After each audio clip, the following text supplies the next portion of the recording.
Hey, hey, hey, hey! J35! Wouhou! Yay!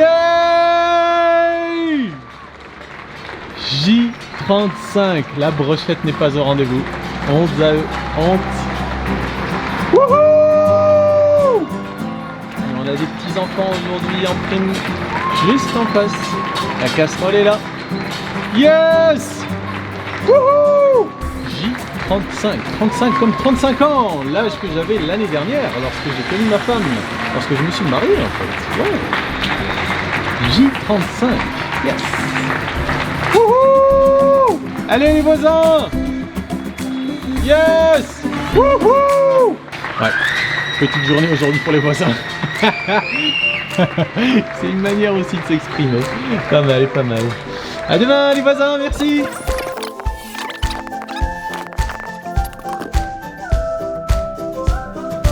Chers amis, chères familles, bienvenue pour un nouvel épisode de Pas Confini.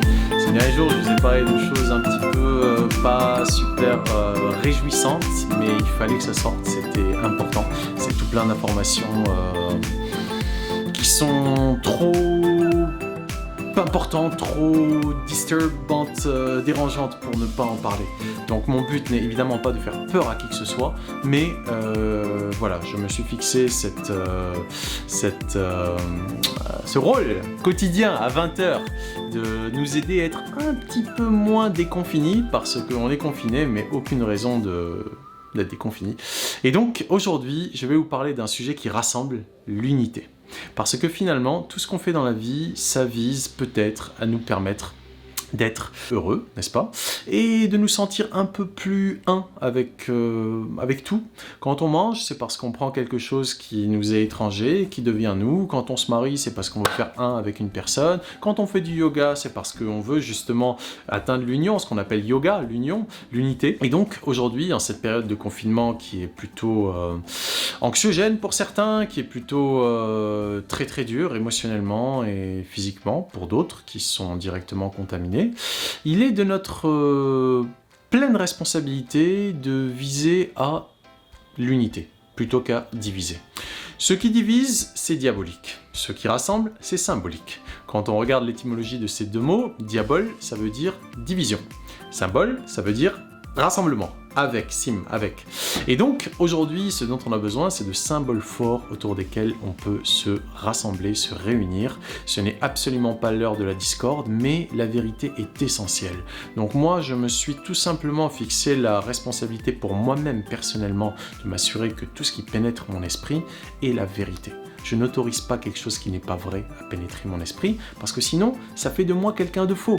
Donc je me suis imposé cette discipline, ce qui ne veut pas dire évidemment que je n'écoute pas, j'écoute un petit peu tout pour pouvoir me faire un avis pertinent, mais ce qui m'intéresse, c'est la vérité.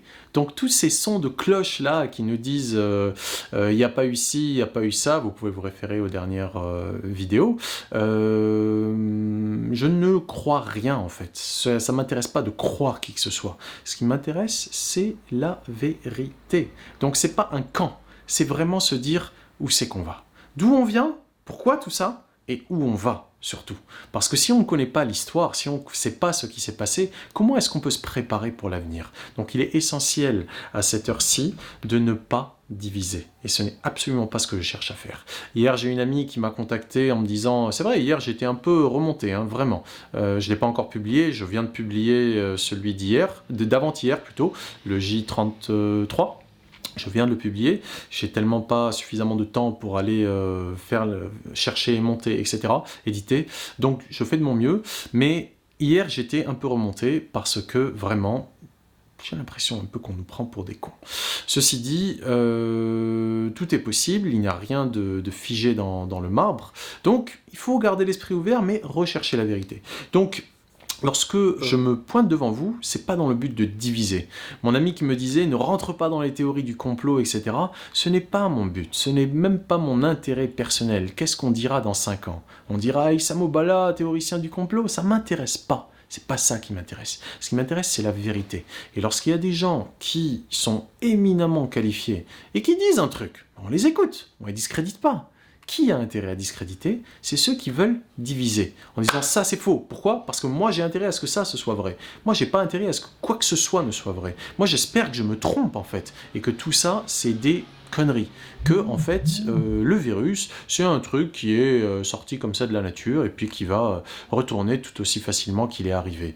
Mais si ce n'est pas le cas, si vraiment c'est un truc ultra bizarre. Je dis pas que ça a été fait intentionnellement dans le but de nuire, mais ces recherches qui peuvent être faites sur le vivant, sur la biologie, sur des trucs comme ça ultra périlleux peut-être, surtout quand l'être humain est directement au contact de ces microbes.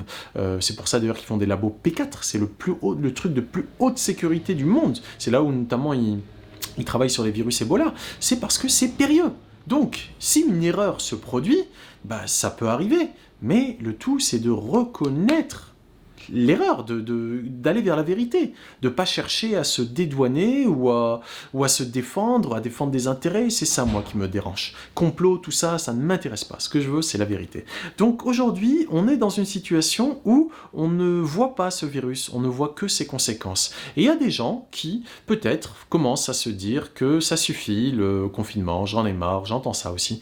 Il y en a marre, il faut sortir, on voit ça beaucoup aux États-Unis avec les émeutes et tout. Moi, je veux dire une chose à ce sujet. Quand on ne sait pas, on ne fait pas. C'est aussi simple que ça.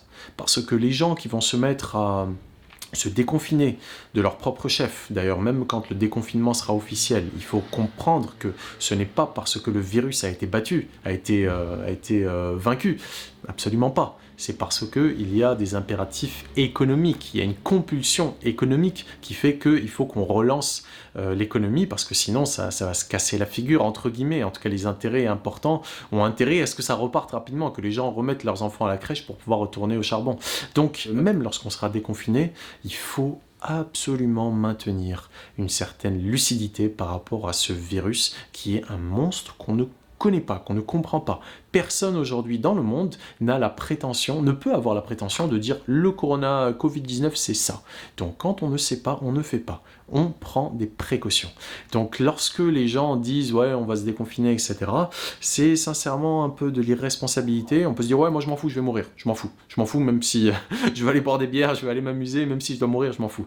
C'est très très très irresponsable. Parce que ok je m'en fous pour moi, mais si moi il m'arrive une petite bricole avec ce Covid-19 là, ok, peut-être je vais mourir, peut-être, mais ce qui m'arrive, moi, va impacter directement les autres, parce que ça va mettre de la pression sur le système de santé, et je vais potentiellement contaminer d'autres gens. Donc, voilà, il faut aller vers l'unité. Donc tous ensemble, réunis derrière les gestes barrières, derrière le confinement, aussi longtemps qu'il le faudra, même si c'est navrant. Et donc moi, ça me contraint à être là encore tous les soirs. Donc franchement, je préférais que le confinement s'arrête le plus tôt possible, mais je m'y suis engagé, donc je vais le faire. Et un autre point, en fait, qui est essentiel par rapport à cette situation, c'est de ne pas tomber dans la... comment on appelle ça encore, la discrimination, la discrimination à l'égard de la Chine, par exemple. On ne sait pas cette affaire, on ne connaît pas tous les tenants et les aboutissants. Mais même si ça vient de Chine, la Chine, c'est pas les Chinois. La Chine, c'est avant tout un gouvernement totalitaire. Donc, je vois un petit peu des choses qui émergent de violence, de racisme même. C'est pas juste. Il faut qu'on aille vers l'unité. Notre intérêt, c'est d'être unis. D'ailleurs, quand on fait quelque chose, il faut avant tout le faire pour soi. Si je vous dis coupe-toi le nez, ou bien casse-toi le doigt, ça va me dire mais non, ta gueule. Parce que je ne peux pas. Je ne peux pas faire du mal à quelque chose qui fait partie de moi. Donc si on commence à étendre ce qu'on considère comme étant moi, on ne voudra pas faire de mal. On ne voudra pas se faire de mal les uns aux autres. On ne voudra pas faire de mal à la nature, entre guillemets. La nature, nous aussi on est la nature, mais on ne voudra pas nuire. C'est ça la clé, c'est l'unité. Être de plus en plus dans l'unité. On dit bien le bien, n'est-ce pas? Le bi-un, faire le bien. Le bi-un, c'est-à-dire 1 et 1. Quand il y a le bien, c'est quand il y a 2 fois 1. Donc en fait, c'est quand on est 1. 1 plus 1 égale 1. C'est ça l'alchimie. C'est 1 plus 1 égale 1. Et c'est vers ça qu'on doit aller, donc l'unité. Et aujourd'hui, la direction dans laquelle on s'oriente avec ces trucs de fake news, de théorie du complot, etc., c'est des choses qui visent à diviser. Ça n'aide pas à aller dans cette direction d'unité. Donc, soyons responsables, soyons lucides, vigilants, et trouvons en nous-mêmes les ressources pour être le plus juste possible dans cette période de questions. C'est vraiment une période de questions. Aujourd'hui, il y a un avocat marseillais qui a réussi à passer, il n'est pas encore complètement validé, mais au moins il n'a pas été rejeté, un recours au Conseil d'État contre le référé suspension qui a interdit aux médecins de ville de prescrire l'hydroxychloroquine, j'arrive enfin à le dire, en la réservant plutôt à l'usage en hôpital public, ce qui, selon toute vraisemblance, est considéré comme étant la pire aberration qui soit, parce qu'il faut l'administrer ce traitement tôt, enfin très très tôt en tout cas. Donc voilà, il y a peut-être un petit peu de lucidité qui commence à émerger au niveau des autorités publiques, parce que franchement, c'est très très dur de comprendre certaines décisions qui ont été prises par le gouvernement français notamment. À se demander s'il n'y a pas vraiment un intérêt à ce que ce truc continue. J'aime pas du tout cette idée, mais franchement, faut réfléchir, quoi. Je réfléchis et je comprends pas. Donc quand je comprends pas, ben je le dis, je comprends pas, c'est tout. Un aspect aussi par rapport à la vérité, c'est pas parce qu'on est un tas d'idiots à croire le même truc que ça devient vrai. Donc, ce qui se passe souvent, c'est qu'il y a plein de gens qui croient au même truc, ce qu'on appelle la vérité établi, le consensus, c'est pas pour autant que c'est vrai. Donc les fameuses fake news, qui étaient fake news il y a 2 mois, aujourd'hui devient peut-être ce qu'on réalise qui était la vérité. Donc soyons très prudents avec ce qu'on discrédite, en se disant non c'est pas possible, ou ce qu'on croit en se disant c'est la seule vérité possible parce qu'un tel l'a dit. Même le professeur Luc Montagnier, qui est donc une sommité, je veux dire, prix Nobel, alors qu'il était déjà controversé avant, pour notamment ses positions par rapport à l'eau, par rapport aux ondes, etc. Vous pouvez vérifier, vous pouvez regarder un des épisodes précédents sur l'eau, donc au même titre que le professeur Jacques Benoît, il était déjà controversé, et malgré ça, il a quand même eu son prix Nobel. C'est que, quelque part, c'est vraiment pas un rigolo. Il pouvait pas ne pas le lui accorder, vu l'immensité de la découverte qu'il avait faite par rapport au VIH. Il n'était pas seul, je crois qu'ils étaient 3. Donc, aujourd'hui, on est vraiment à un carrefour où on nous demande de choisir entre ce qu'on croit aveuglément et puis ce qu'on peut comprendre par notre propre raisonnement. Moi, je pense qu'il n'y a pas à choisir et à chercher l'unité, parce que la vérité peut-être est au confluent de tout ça, c'est-à-dire que peut-être qu'il n'y a pas eu d'intention de nuire, délibérée, mais que l'erreur fait qu'un truc sort alors que ça ne devait pas sortir. Je ne sais pas, mais gardons notre esprit ouvert et surtout soyons vers ce qui nous rassemble et pas ce qui nous divise. Sur ce, mes chers amis, ma chère famille, c'est court, mais ça suffit. J'ai encore plein d'éditions à faire, et sur ce, je vous dis un big boom, bonne année!